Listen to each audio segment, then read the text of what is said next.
ओम श्री गणेशाय नमः। दोस्तों, वीडियो शुरू करने से पहले वीडियो को लाइक कर दे और चैनल को सब्सक्राइब जरूर कर दे। स्टोरी नेम इज दीवानगी प्यार और जुनून and this story is begin from chapter 22 to 23 and guys don't forget to share your reviews and put on your earphones before starting the video for better experience. तो चलिए शुरू करते हैं। ऐसे ही कुछ दिन बीत गए। 5 दिन बाद घर में सबको नीलम के साथ हुए हादसे को जान गए थे। सब लोग उसका पूरा ध्यान रखते थे क्योंकि नीलम खोई रहती थी। कुश और नीलम के रिश्ते के बारे में सारे घरवाले को पता चल गया था, जिसके उसके बाद उसे दादाजी से अच्छी तरह से छड़ी पड़ी थी। घरवालों के कहे मुताबिक वंश और अदिति के साथ लगे हाथ कुश और नीलम की भी शादी होने वाली थी। वंश के शादी का मुहूर्त अगले हफ्ते का था, जिसमें अभी भी 6 डेज थे। रायजादा मेंशन में जोरों शोरों से शादी की तैयारियां चल रही थी। वंश भी रायजादा फैमिली में रह रहा था क्योंकि राधिका जिसे उसे अच्छी खासी डांट मिली थी, अदिति रुद्र के साथ उसके अपार्टमेंट में रह रही थी। नीलम को सुधांशु ले गया था क्योंकि नीलम के साथ उसके घरवालों ने उसके साथ बहुत पहले ही रिश्ता तोड़ दिए थे और दुल्हन को रीति के अनुसार मायके में रहना होता था। शादी से पहले सुधांशु और नीलम भाई बहन जैसे थे। स्नेहा भी कॉलेज के बाद सीधा वहां आती थी और वो पिछले 2 दोनों से वहीं पर रह रही थी, जिस कारण आदित्य बुरी तरह से चीर गया था। दोनों कपल्स के कपड़े स्पॉन्सर कर रहे थे SR फैशंस और ज्वेलरी स्पॉन्सर कर रहे थे VR ज्वेलर्स। शिवी अपने हाथों से सब कुछ तहकीकात कर रही थी और वंश के कंपनी के लेटेस्ट डिजाइनर्स ज्वेलरी डिजाइन कर रहे थे। शादी मैरिज हॉल में होने वाली थी, जहां के तैयारियां आदित्य और अथर्व देख रहे थे। अयांश और सुनिधि खाने का इंतजाम देख रहे थे। देखने से ज्यादा वो लोग सब कुछ खुद ही खा पी रहे थे। धीराज और अर्शी के बीच का झगड़ा थोड़ा बहुत ठीक हुआ था, लेकिन अर्शी अभी भी धीराज को इग्नोर कर रही थी, जिससे धीराज का खून जल रहा था।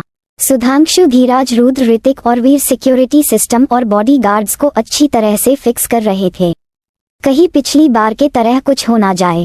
घर की बड़ी बहू होने के वजह से स्नेहा को भी बहुत काम दिए गए थे। सारे शादी में उसे किए गए सामान का लिस्ट बनाना और मेहमानों के लिए गिफ्ट्स का इंतजाम करना सब स्नेहा अकेले ही कर रही थी, लेकिन आदित्य के कहने पर ऋषा भी उसकी मदद कर रही थी। दोपहर का वक्त, कॉलेज। स्नेहा लाइब्रेरी में बैठे नोट्स बना रही थी जब उसके पास अनिका आकर बैठ गई। अनिका ने कहा, क्या हुआ महारानी, आज व्यस्त है? स्नेहा ने अपना सिर हाँ में हिलाते हुए कहा, मेरे घर में शादी है मेरे देवर का, इसलिए घर में टाइम नहीं मिलता। अनिका ने पूछा, पर तुम तो शादीशुदा नहीं हो? हाँ, लेकिन मैं घर के बड़े बेटे का मंगेतर हूँ, इसलिए मुझे बड़ी बहू की जिम्मेदारी निभानी है। स्नेहा ने अपनी बात रखी तो अनिका ने अपना सिर हिला दिया। स्नेहा ने बैग से एक कार्ड निकला और उसे देकर कहा, मेरे दोनों देवर के शादी है, तुम जरूर आना। अनिका ने उसे मना करते हुए कहा, पर मैं कैसे? तुम अगर मुझे अपनी दोस्त मानती हो तो तुम आ रही हो, मैं और कुछ नहीं जानती। स्नेहा ने अनिका को टोकते हुए कहा और झूठा गुस्सा करने लगी तो अनिका को मानना ही पड़ा। वहीं दूसरी तरफ आदित्य मीटिंग रूम से निकला, उसके पीछे वीर और ऋषा थे। वो केबिन में आया तब उसने देखा सुधांशु उसका ही इंतजार कर रहा है। आदित्य ने आंखें चढ़ाते हुए कहा, क्या बात है, आज मेरा साला ये क्या कर रहा है? सुधांशु ने मुंह बनाकर कहा, आपको मैं गे दिखता हूँ क्या जो आपके साथ कुछ उल्टा सीधा करने आऊंगा? आदित्य ने दांत पीसकर कहा, अगर होते भी तो मैं अपने बीवी को बताता, फिर वो तुम्हें डंडे से मरती तो सारा नशा उतर जाता। सुधांशु ने आदित्य को घूरते हुए कहा, मैं नशा नहीं करता, सुबह शाम आप शास्ता नशा करते हो। आदित्य ने अपनी आंखें छोटी करके कहा, तुम कहना क्या चाहते हो, मैं नशाखोर हूँ? सुधांशु ने तिरछी स्माइल के साथ कहा, मैंने तो सिर्फ ये बताया आप नशा फूकते हो, लेकिन आपने खुद ही कहा आप नशाखोर हो। आदित्य कुछ बोलने जा हो रहा था, तभी उसे टोकते हुए किसी ने कहा, जब देखो तब तुम दोनों जीजा साले कुत्ते बिल्ली की तरह तू में करते रहते हो, थकते नहीं क्या? वंश ने अंदर आते हुए कहा। आदित्य और सुधांशु ने झल्लाकर एक साथ एक दूसरे को इशारा करके कहा, इसे कहो। वंश ने एक गहरी सांस लिया और अपना सिर नामे हिला दिया। उसके पीछे पीछे विप्लव भी आ गया। आदित्य ने सुधांशु से कहा, तो तुम ये क्यों आए थे? सुधांशु ने थोड़ा सीरियसली कहा, मुझे मेरे बहन के बारे में कुछ पूछना था। आदित्य ने थोड़ा कंफ्यूज होकर कहा, क्या जानना था? आदित्य ने एक नज़र वंश और विप्लव को देखकर कहा, मीटिंग रूम में सारण के वाइस प्रेसिडेंट बैठे हैं, उनके साथ डील है, तुम्हारा सिग्नेचर चाहिए, करके आओ। वंश ने अपना सिर हिला दिया और चला गया। आदित्य ने विप्लव को बैठने का इशारा किया तो वो बैठ गया। आदित्य भी इन दोनों के पास बैठ गया। आदित्य ने कहा, पूछो, क्या पूछना है, वो ठीक है ना? सुधांशु ने कहा, हाँ वो ठीक है जीजू, पिछले कुछ दिनों से वो मेरे पास रहती है। मैं देखा था एक दिन उसके पैर में टखने के पास गहरा घाव है। मैंने पूछा था, उसने मुझे इतना ही कहा, कुछ अतीत को कुरेदना अच्छा नहीं होता भाइयों, आप बताओ, सुधांशु ने थोड़ा रुक कर कहा। आदित्य ने एक गहरी सांस लिया। विप्लव भी आदित्य को देख रहा था। उसने कहा, क्या कुछ हुआ था? आदित्य ने एक गहरी सांस लिया और कहा, क्या जानना जरूरी है? सुधांशु और विप्लव ने हाँ में सिर हिला दिया। आदित्य ने एक गहरी सांस लेकर इंदौर में हुए सारे हादसे के बारे में उसे बताने लगता है। आदित्य के हाथ के मुठिया कस गए थे, उसके हाथ और सिर के नसें दिख रहे थे, उसका चेहरा काला पड़ गया था, उसके आंखों में खून उतर आया था। आदित्य को इस तरह देखकर वो दोनों भी थोड़ा घबरा गए। सारी बात बताने ने बाद आदित्य उठाकर जाने लगा तो सुधांशु ने कहा, अगर मैं किसी को मार डालता हूँ आप संभाल लेना। इतना कहकर वो आदित्य के पास से गुजरने लगा तो आदित्य ने उसके हाथ पकड़कर कहा, वो मेरा शिकार है और मैं ही उसे पिंजरे में डालूंगा। विप्लव ने कहा, अगर उसने फिर से? आदित्य ने कहा, उसी का तो इंतजार है, मैंने जाल बिछाया है, एक माया जाल जिसमें वो फंसेगा और बस। विप्लव भी इन लोगों के पास आ गया। आदित्य ने कहा, विप्लव, स्नेहा तुम्हारे और अर्शी के पास रहती थी? विफल ने अपना सिर हाँ में हिला दिया। आदित्य ने कहा, वो असम से दिल्ली कैसे आई? विप्लव ने अपना सिर ना में हिलाकर कहा, वो तो मुझे नहीं पता, लेकिन विप्लव जनक रुक गया। आदित्य ने फ्रस्ट्रेट होकर कहा, मुझे सस्पेंस बिल्कुल पसंद नहीं। विप्लव ने कहना जारी रखा, मुझे ये तो पता नहीं वो कैसे आई, लेकिन ये करीब 10 साल पहले की बात है, जब वो सिर्फ 10 या 9 साल की थी।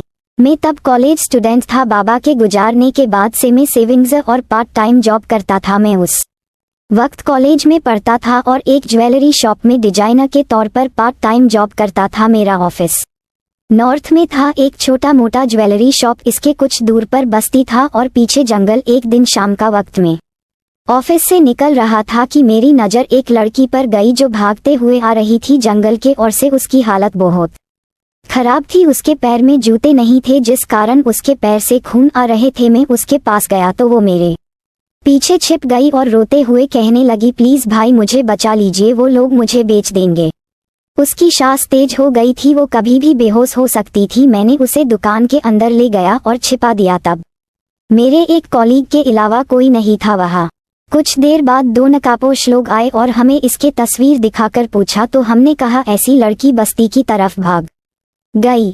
फिर जब वो लोग चले गए मैं स्नेहा को लेकर घर आया। वो बेहोश हो गई थी, 2 दिन तक बेहोश थी। मैंने डॉक्टर और नर्स अपॉइंट किए थे। फिर जब उसे होश आया उसने मुझे कहा उसे किसी ने बेचने के लिए यहाँ लाया है, उसके पास कहीं जाने का भी जगह नहीं।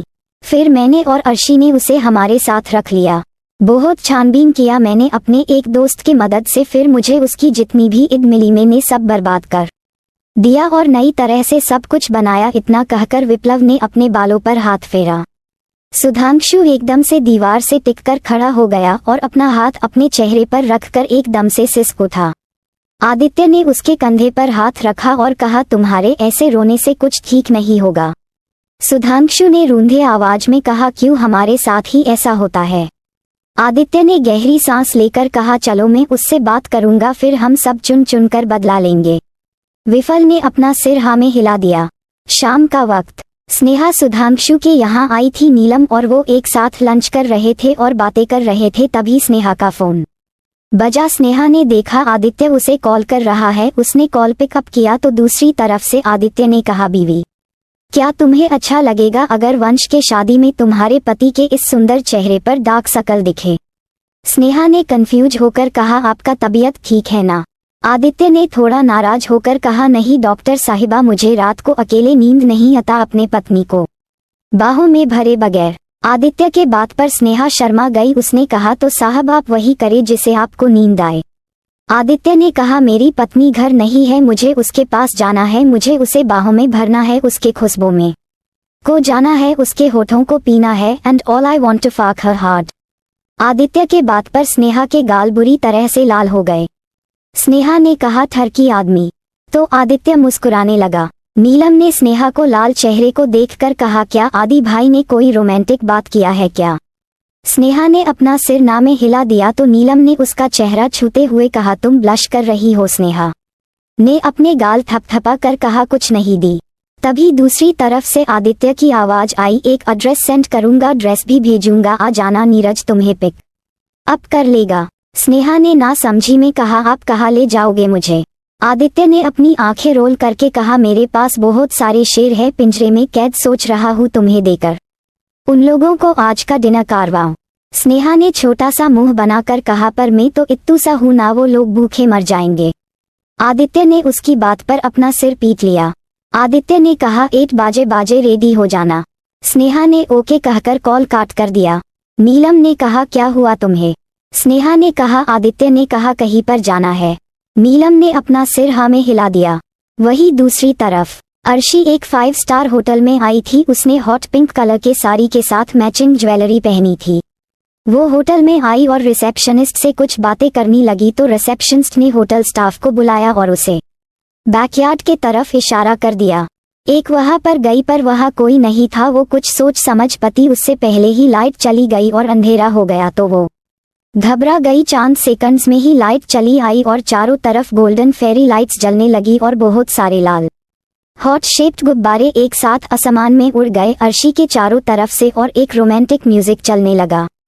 कच्ची डोरियों डोरियों डोरियों से मैनू तू बांध ल, पक्की यारियों यारियों यारियों में होंद ना फासली, ए नाराजगी कागजी सारी तेरी, मेरे सोहने सुन ले मेरी, दिल दिया गल्ला करांगे नाल नाल बेके, अख नाले अखनू मिला के, दिल दिया गल्ला हाय करांगे रोज रोज बेह के, सच्चियां मोहब्बताएं निभा के, सताए मैनू क्यून दिखाए मैनू क्यून, आईवन झूठी मुट्ठी रूस के, दिल दिया गल्ला हाय करांगे नाल नाल बेके, अख नाले अखनू मिला के। चारों तरफ से पिंक और वाइट रोजेस से बहुत प्यार डेकोरेशन किया गया था और बीच में एक टेबल रखा गया था जिस पर वाइट टेबल क्लॉथ था और गुलाब के पंखुड़ियों से सजाया गया था। पास में ही स्विमिंग पूल था जिस पर भी ग्लूएब के पंखुड़ियों से सजाया गया था और इन पर दिए चमक रहा थे। अर्शी चारों तरफ हैरानी से देख रही थी जब उसे गुलाब से डेकोरेटेड सीढ़ियों से धीराज को आता हुआ देखा जिसने नेवी ब्लू कलर का टक्सीडो सूट पहना था वाइट शर्ट के ऊपर। अर्शी तो उसे निहारने में इतना खो गई थी कि उसे पता तक नहीं चला कब धीराज उसके पास आ गया। उसकी तंद्रा टूटी जब धीराज ने उसके सामने खड़ा हो गया और उसे एक फ्लावर बोकवेट बढ़ा दिया। अर्शी उसे ही देख रही थी। धीराज ने उसे वो लेने का इशारा किया तो उसने ले लिया। तेनू लाखन टन छुपा के रखैन, अखान ते सजा के तू ए मेरी वफा, रख अपना बना के, मेन तेरे लाई आन यारन, ना पावीन के दूरियां, ना पावीन के दूरियां। फिर उसने अपने पॉकेट से एक छोटा रिंग बॉक्स निकाला और अपना एक घुटना मोड़कर बैठ गया और वो रिंग बढ़ाकर कहा, पिछले 5 सालों से हम एक दूसरे को जानते हैं लेकिन पिछले 1 साल से हम दोनों हर मुश्किल में एक दूसरे के पास है। सहारा बनकर तुम मेरे जिंदगी का एक ऐसी हिस्सा बन चुकी हो जिसके बगैर मैं अधूरा हूँ। तुम मेरा आदत बन चुकी हो अरु, जैसे आज तक हम दोनों हर हालात में एक दूसरे के साथ रहे हैं। क्या तुम आने वाले कल में भी मेरा साथ दोगे, मेरे हमसफर, मेरे हमदर्द बनकर?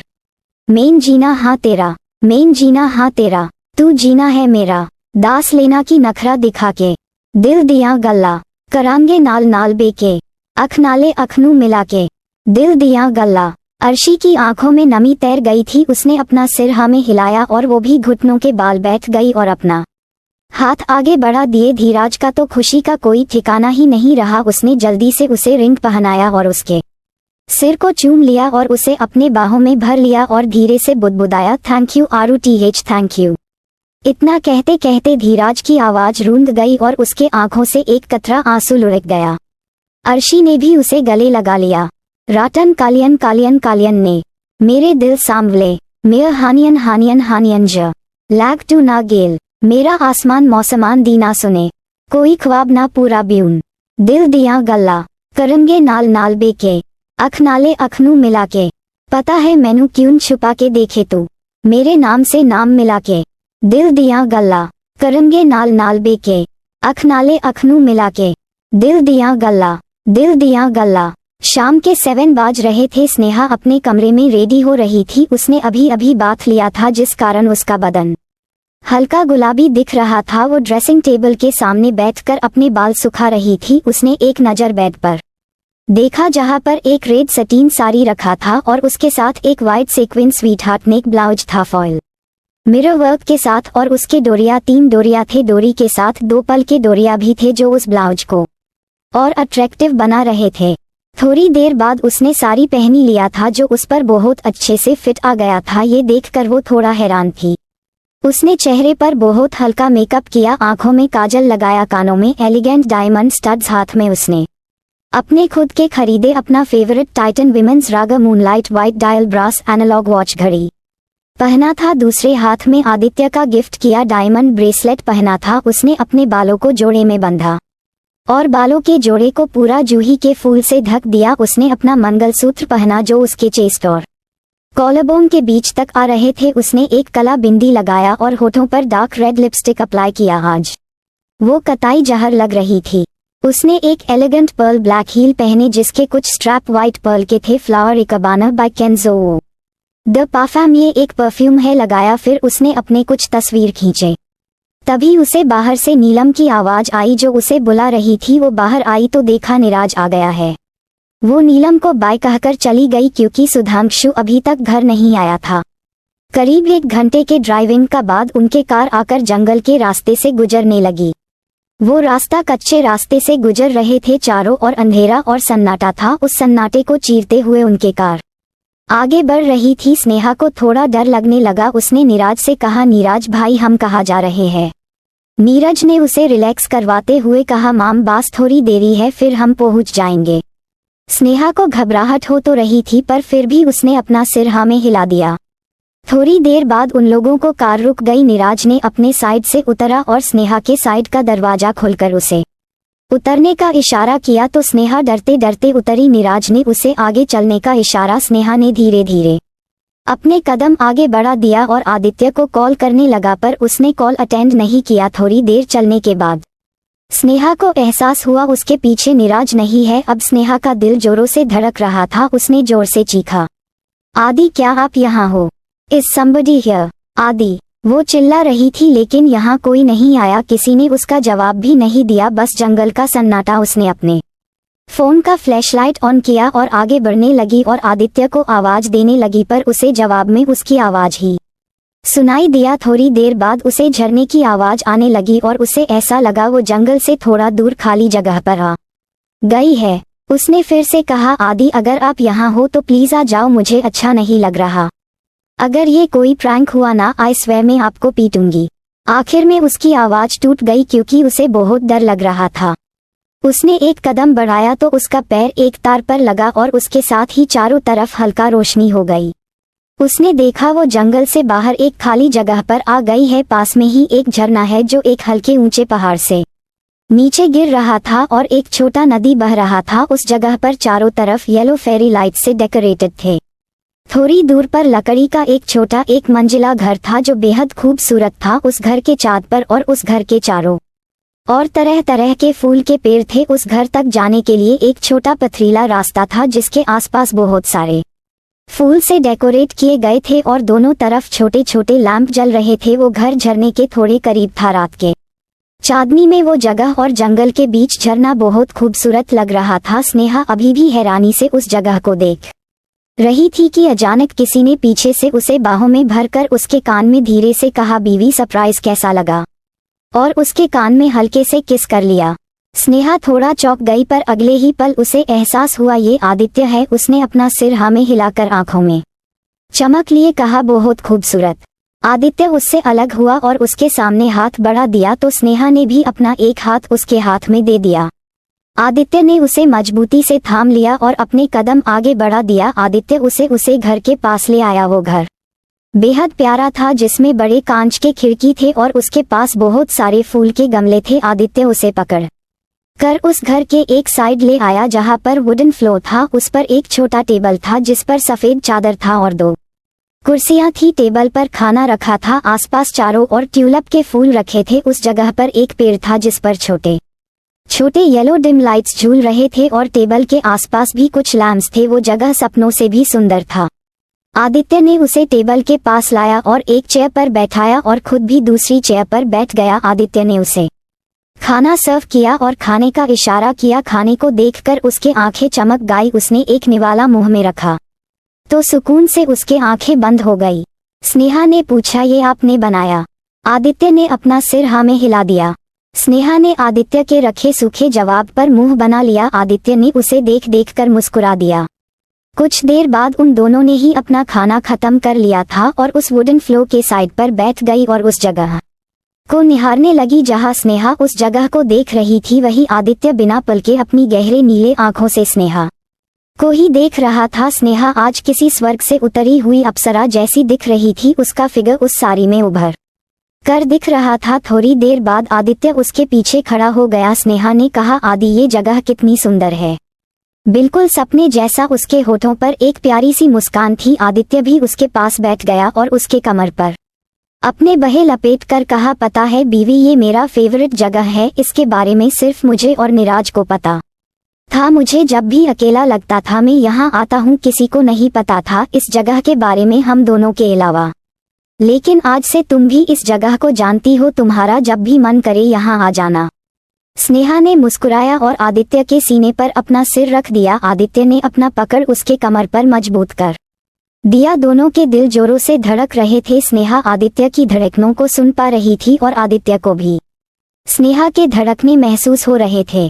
आदित्य के आंखों में कुछ तो था आज जो अलग थे। उसके के अंदर आज बहुत सारे जज्बात उमड़ रहे थे। आज चारों ओर शांति और एहसास थे। कोई मनमुटाव, कोई दर्द नहीं था। उन दोनों के बीच कुछ था तो सिर्फ प्यार, दोनों के जज्बात।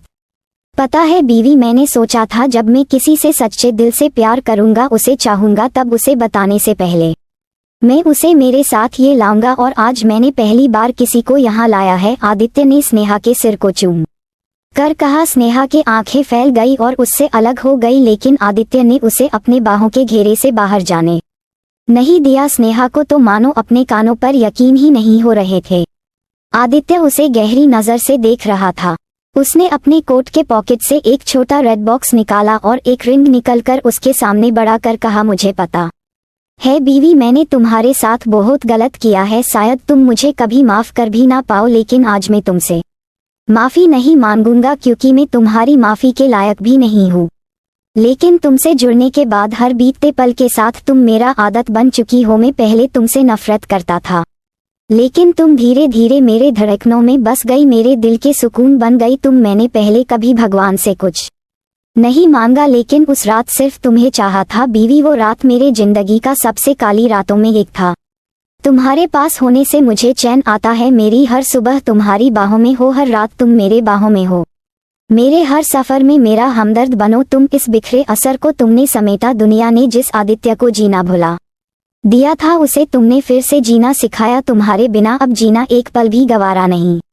बीवी, क्या तुम मेरा साथ दोगी आगे के आने वाले जिंदगी के चुनौतियों में, हार उतर चढ़ाव में? क्या तुम मेरे हर राह पर मेरा हमसफर बनोगी? क्या एक नई शुरुआत करेगी मेरे साथ, मेरा हमदर्द बनकर? आदित्य के आंखों में कुछ था तो सिर्फ स्नेहा के लिए बेइंतहा मोहब्बत। स्नेहा के तो कान सुन पड़ चुके थे। उसे अपने कानों पर यकीन नहीं हो रहा था। वो बस आदित्य को अपनी काली हिरनी जैसी आंखों से देखे जा रही थी।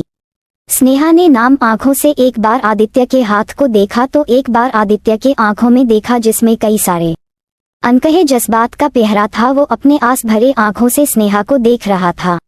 आदित्य ने जब देखा स्नेहा कुछ रिएक्ट नहीं कर रही है, उसके दिल में एक टीस सा उठा। उसने एक गहरी सांस लिया और अपने जज्बातों को काबू करने की कोशिश करते हुए नजरें फेरते हुए कहा, अगर तुम इस रिश्ते को न। आदित्य की आवाज गले में ही रह गई क्योंकि स्नेहा ने आगे बढ़कर अपने होठ से आदित्य के होठों को अपने गिरफ्त में ले लिया था। उसने अपने बहे आदित्य के कंधे पर लपेट लिए और उसके ऊपर झुककर उसे बेहद पैशनेटली किस करने लगा। आदित्य ने रिंग को मुट्ठी में भर लिया और स्नेहा को बेहद जुनून के साथ किस करने लगा। उसके बाहें उसके खुले कमर पर थे। आदित्य उसे अपना मन मानी करने दे रहा था।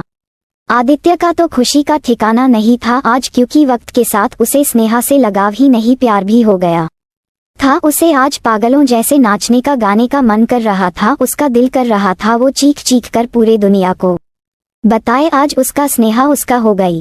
कुछ देर बाद स्नेहा उससे अलग हुई। वो गहरी गहरी सांस ले रही थी, उसके होठ सूज गए थे जिस कारण वो और भी अट्रैक्टिव लग रहे थे। स्नेहा ने अपने काली आंखों से उसे घूरते हुए कहा, कभी ऐसी बातें मत करना क्योंकि मैं इतनी जल्दी अपन का पीछा छोड़ने वाली तो नहीं हूँ। आदित्य ने एक हाथ बढ़ाया तो स्नेहा ने अपनी बाएं हाथ उसके हाथ में दे दिया। उसके चेहरे पर प्यारी मुस्कान थी। आदित्य ने इसके हाथ को मजबूती से पकड़कर उसके रिंग फिंगर पर अंगूठी पहना दिया तो स्नेहा की मुस्कान गहरी हो गई। वो एक डायमंड, प्लेटिनम और सफायर नीला की अंगूठी थी। वो अंगूठी स्नेहा के उंगली पर बेहद जच रहा था। आदित्य ने उसके सिर पर चूम लिया और उसे गले लगा लिया। स्नेहा ने अपना चेहरा उसके सीने में छिपा। आदित्य ने अपना ठुड्डी उसके सिर पर रख दिया और सुकून से अपनी आंखें बंद कर लिया। उसके आंखों से एक कतरा आंसू का बहकर स्नेहा के सिर पर गिर गया। आदित्य ने फुसफुसाकर कहा, थैंक यू बीवी, you are the most precious one. वो दोनों कुछ पल ऐसे ही रहे। बदल गरज उठा। स्नेहा आदित्य से अलग हुई। आदित्य को खास अच्छा नहीं लगा लेकिन उसने कुछ नहीं कहा। स्नेहा उठ खड़ी हुई और कही शायद बारिश होगी। आदित्य ने बस हम कहा। आदित्य के दिमाग में कुछ आया। आदित्य ने अपना हाथ आगे बढ़ाकर कहा, डांस। स्नेहा ने मुस्कुराकर उसके हाथ में हाथ रख दिया। आदित्य उसे थोड़ा साइड में स्पेस पर ले आया और कहा, अलेक्सा प्ले ज़ारा ज़ारा। इसके साथ ही म्यूजिक शुरू हुआ। आदित्य ने स्नेहा को फ्लिप करके अपने बाहों में भर लिया और फिर से थोड़ा दूर करके उसके साथ डांस करने लगा। ज़ारा ज़ारा बहकता है, महकता है आज तू मेरा तन बदन, मैं प्यासी हूँ मुझे भर ले अपनी बाहों में। ज़ारा ज़ारा बहकता है, महकता है एजे तू मेरा तन बदन में, प्यासी हूँ मुझे भर ले अपनी बाहों में। है मेरी कसम तुझको सनम डो कहीं ना जा, ये दूरी कहती है पास मेरे आ जा री। आदित्य ने उसे फिर से बाहों में भर दिया और उसके कंधे पर चूमने लगा और डांस के स्टेप्स करने लगा।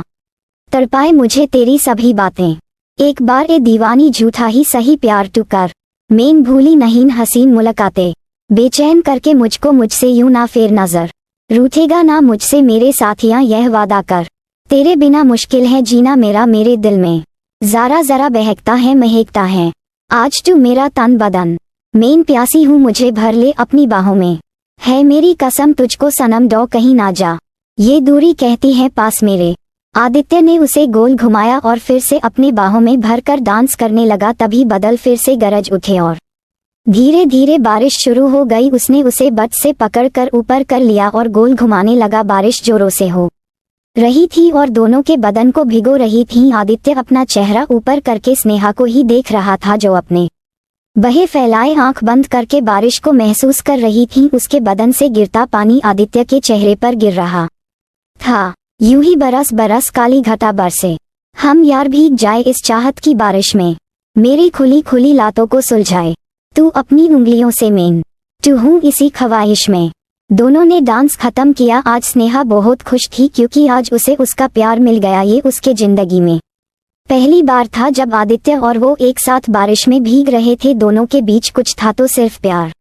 सर्दी की रातों में हम सोए रहे एक चादर में, हम दोनों तन्हा होना कोई भी रहे इस घर में। ज़ारा ज़रा बहकता है, महकता है आज तू मेरा तन बदन, मैं प्यासी हूँ मुझे भर ले अपनी बाहों में।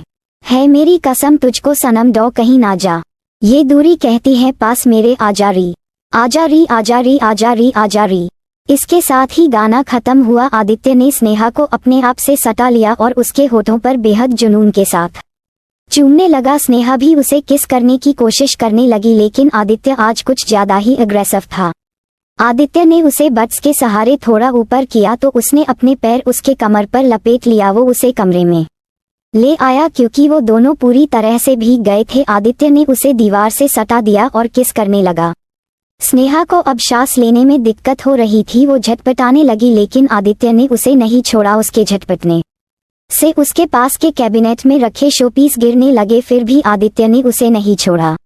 कुछ देर बाद आदित्य उससे छोड़ा। वो गहरी गहरी सांस खींच रही थी लेकिन आदित्य बिल्कुल नॉर्मल था। उसने दांतों से उसके साड़ी के पल्लू को सरका दिया और उसके कंधे और गर्दन को चूमने लगा। अचानक स्नेहा की सिसकी निकल गई क्योंकि आदित्य ने उसके नर्म स्किन पर अपने दांत गारा दिए थे। आदित्य उस जगह को सक करने लगा। वो उसके कंधे और गर्दन पर चूमते हुए उसके कोलबोन पर किस और बाइट करने लगा। स्नेहा के सिसिया आदित्य को और भी एक्साइट कर रहे थे आदित्य के हाथ, उसके भर पर चल रहे थे आदित्य के हाथ, उसके पूरे बदन को तराशने लगे और उसके साड़ी के प्लेट्स पर आकर रुक गए। उसने उसके आंखों में देखा तो स्नेहा ने पलके झपका दिया। आदित्य ने उसके साड़ी को निकल दिया और उसके पेटीकोट को भी। अब वो अंडरवियर में खड़ी थी, उसके गाल लाल हो गए थे। आदित्य ने उसके बालों को खोल दिया और उसे बाहों में उठा लिया। स्नेहा ने एक नज़र कमरे को देखा जो सेंटेड कैंडल्स से डेकोरेटेड था और चाय और रेड और वाइट रोसेस से साजे थे। बिस्तर पर गुलाब के पंखुड़ियाँ थी। रूम का माहौल बहुत रोमांटिक था। आदित्य ने उसे बेड पर सुला दिया और खुद खड़ा हो गया। स्नेहा को बहुत शर्म आ रही थी। उसने अपने होठों को दांतों तले दबा लिया। आदित्य ने अपने अंगूठे से उसके होठों को रिहा करके सेंशुअली कहा, तुम्हारी होठों को काटने का हक सिर्फ मेरा है। इतना कहकर उसने उसके होठों के किनारे पर एक छोटा किस कर दिया। उसने उसके ज्वेलरीज और घड़ी को निकल दिया सिवाय मंगलसूत्र के और खड़ा हो गया। स्नेहा उसे ना समझी में देख रही थी। आदित्य ने एक नज़र उसे देखा जिसका चेहरा लाल हो गया था। आदित्य को अब अपने आप को कंट्रोल करने में दिक्कत हो रहा था। स्नेहा को देखकर उसका गला सूख रहा था। रूम में हल्की डिम लाइट्स में स्नेहा का चेहरा सोने जैसा चमक रहा था और उसके चेहरे पर हया की लाली उसे और भी मनमोहक बना रही थी। आदित्य एक एक करके अपने शर्ट के बटन खोलने लगा। स्नेहा उसे ही देख रही थी। उसने अपना ब्लेजर और शर्ट उतार दिया। स्नेहा ने जब देखा आदित्य के हाथ उसे बेल्ट पर है तो उसने अपना थूक निगल लिया और अपने उंगलियों को उलझने लगी और दूसरी तरफ देखने लगी। आदित्य के होठों पर तिरछी मुस्कान आ गई। उसने अपना पैंट उतार दिया और उसके ऊपर आ गया और उसे चूमने लगा। स्नेहा के हाथ आदित्य के बालों में चल रहे थे और वो आहें भर रही थी। कुछ देर बाद स्नेहा और आदित्य के ऊपर कोई कपड़ा नहीं था, सिर्फ एक सफेद चादर था। दोनों के बदन पर पसीने थे। आदित्य के होठों उसके उभार पर चल रहे थे और उसने एक हाथ में स्नेहा के कलाओं को पकड़ रखा था और दूसरा हाथ उसके मिड एरिया को सहला रहा था। स्नेहा के सिसकियां और तेज हो गई थी। आदित्य गहरी गहरी सांस ले रहा था। आदित्य उसके पेट पर किस और बाइट करने लगा। थोड़ी देर बाद वो उससे अलग हुआ और उसे देखने लगा। स्नेहा के अपर बॉडी हिकिस से भर गए थे, उसके बाल बिखर गए थे, लिपस्टिक मिट गया था और सिंदूर भी पसीने से लिपट गया था। आदित्य के होठों पर तिरछी मुस्कान आ गई। स्नेहा अपने बड़ी बड़ी आंखों से उसे ही देख रही थी। उसने उसके कान में धीरे से कहा, you are so wet down there बीवी। आदित्य के बात पर स्नेहा का चेहरा और लाल हो गया। आदित्य ने एक नज़र घड़ी को देखा जहां 12 बजने वाले थे। उसने थोड़ा आगे बढ़कर साइड टेबल के ड्रायर से एक पायल निकाला जिसमें बहुत सारे झुमके थे। उसने उसके बाएं पैर पर वो पायल पहना दिया। स्नेहा ने अपने माधोस करने वाले आवाज में कहा, ये कितना सुंदर लग रहा है। आदित्य ने उसके पैर को किस करके कहा, और भी खूबसूरत लगेगा जब ये पैर मेरे कमर पर लपेटा होगा और तुम मेरे नीचे होगी। आदित्य ने उसके फोरहेड पर किस कर लिया। आदित्य ने देखा 12 बाजने में कुछ ही सेकंड्स बाकी थे। उसने अपने आप को उसके पैरों के बीच सेट किया और उसके कान में डिप वॉइस में कहा, हैप्पी एनिवर्सरी बीवी। स्नेहा कुछ कहती उससे पहले ही उसके मुंह एक तेज चीख निकल गई है क्योंकि आदित्य बिना वार्निंग के एंटर हो गया था। आदित्य को एहसास हुआ उसकी बीवी वजन है तो उसके आंखें गहरे हो गई। स्नेहा आंखों के कोनों से एक आंसू बह गया। आदित्य ने उसके आंसू को चूम लिया और धीरे धीरे थरस्ट करने लगा। स्नेहा के नाखून उसके पीठ पर धंसने लगे और वो चिल्ला रही थी। आदित्य उसके ध्यान भटकने के लिए उसके सीने को सक कर रहा था और धीरे धीरे फिजिकल हो रहा था। धीरे धीरे आदित्य और भी एग्रेसिव हो गया। स्नेहा की लगातार सिसकियां उस कमरे में गूंज रहे थे और उसके पायल की धुन आदित्य के कानों को सुकून से रहे थे। आदित्य गहरी गहरी सांस भर रहा था। स्नेहा के सिसकियां उसके कानों म्यूजिक का काम कर रहे थे। उस कमरे का माहौल गर्म हो गया था। स्नेहा ने हकलाकर कहा, प्लीज अब और नहीं। आदित्य ने तेजी से थरस्ट करते हुए हस्की वॉइस में कहा, अभी से थक गई, अभी तो रात जवान है। इतना कहकर उसने उसके कान पर बाइट कर लिया। आदित्य ने उसे पलट दिया और उसके पीछे से उसे गले लगा लिया और पीछे से उसके एगोस में भर लिया। आदित्य ने डिप वॉइस में कहा, बीवी मेरा नाम लो। स्नेहा ने अपने सिसकियों के बीच कहा, आदि। आदित्य उसके मुंह से अपना नाम सुनकर आदित्य और भी एक्साइटेड हो गया और उसके साथ फिजिकल होने लगा। दोनों पसीने में चूर थे। अब स्नेहा के पैर आदित्य के कमर पर थे। आदित्य ने उसके पैरों को अपने कंधे पर रख लिया और एक हाथ उसके लोअर अब्डोमेन पर रखकर हल्के प्रेस करने लगा और दूसरे हाथ से उसके मिड एरिया को सहलाने लगा। स्नेहा कराह रही थी। उसके बाल उसके चेहरे पर चिपक गए थे। आदित्य झुककर उसके सीने में अपना चेहरा छिपा लिया और थरस्ट करने लगा। स्नेहा के पैर नम हो चुके थे। आदित्य बहुत वाइल्ड हो गया था। करीब सुबह के 4 बजे। आदित्य अभी भी स्नेहा के ऊपर था। स्नेहा पसीने से लटपट किसी थकी हुई गुड़िया की तरह उसके आगोश में थी। आदित्य के कमर और कंधे पर स्नेहा के पायल के निशान छाप चुके थे और लाल पड़ गए थे। स्नेहा का पैर भी लाल हो गया था। आदित्य बहुत तेजी से थरस्ट कर रहा था। कुछ देर बाद आदित्य ने किसके उसके कंधों को पकड़ लिया और उसे गले लगा लिया। स्नेहा ने भी उसे गले लगा लिया। आदित्य अभी भी उसके अंदर था। ये उसे फील हो रहा था। कुछ देर बाद आदित्य उससे अलग हुआ तो स्नेहा के मुंह से हल्की आह निकल गई। आदित्य ने उसके फोरहेड पर किस कर लिया। स्नेहा को बहुत नींद आ रहा था। उसने बहुत मुश्किल से अपने आंखें खुले रखे थे। आदित्य वॉशरूम में गया। वो बाहर आया। उसने एक टॉवल अपने कमर पर लपेटा था और हाथ में 2 टॉवल और एक मग में पानी लेकर आया। आदित्य ने पहले स्नेहा को ध्यान से क्लीन किया जो अब नींद के आगोश में जा चुकी थी। आदित्य ने देखा चादर में खून के निशान और सिलवाते आ गए थे और चादर भीग गया था। उसने स्नेहा थोड़ा शिफ्ट किया और चादर निकल दिया और दूसरा चादर बिछा दिया और उसे चादर अहरा दिया और वॉशरूम में जाकर शावर लेकर आया। उसके चेहरे पर अलग ही चमक थी। उसके चेहरे पर सेटिस्फैक्शन साफ था। उसने देखा स्नेहा सो रही है। वो उसके पास गया और उसे गले लगा कर लेट गया। स्नेहा का सिर उसके सीने पर था। आदित्य के करीबी पर स्नेहा के चेहरे पर मुस्कान आ गई। उसने उसके खुले सीने पर अपना चेहरा रगड़ कर कहा, आई लव यू आदि। आदित्य ने उसके सिर पर चूम कर कहा, आई लव यू टू बीवी। थोड़ी ही देर में आदित्य को भी नींद आ गई। So don't forget to share your review and comment your best part of an story. और अगर आपने अभी तक हमारे चैनल को सब्सक्राइब नहीं किया तो कृपया इसे सब्सक्राइब करें और बेल आइकन पर क्लिक करें ताकि आप हमारी नई कहानी पहले पा सके। And if you like my story so comments your feelings with heart emoji. तो मिलते हैं नेक्स्ट वीडियो। तब तक के लिए राधे राधे।